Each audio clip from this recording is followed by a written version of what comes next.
nöbet çekildi. Çalışmayı durdurmak için herkes gece nöbetine. Gece burada. nöbetinde, sanatlı köy gece nöbetinde bekliyoruz. Zaman zaman değişir. Edilmesin diye buradayız.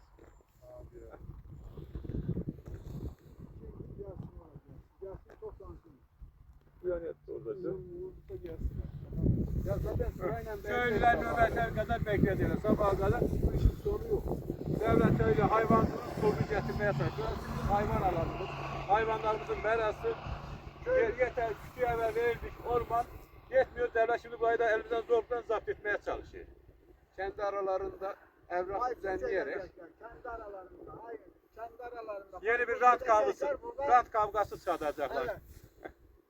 Şimdi de köylüye gelirken sit alanı, kendilerine gelirken neymiş Atış ben buraya serbest. sat yatış serbest, ceryan serbest, su serbest, yapmak serbest yani.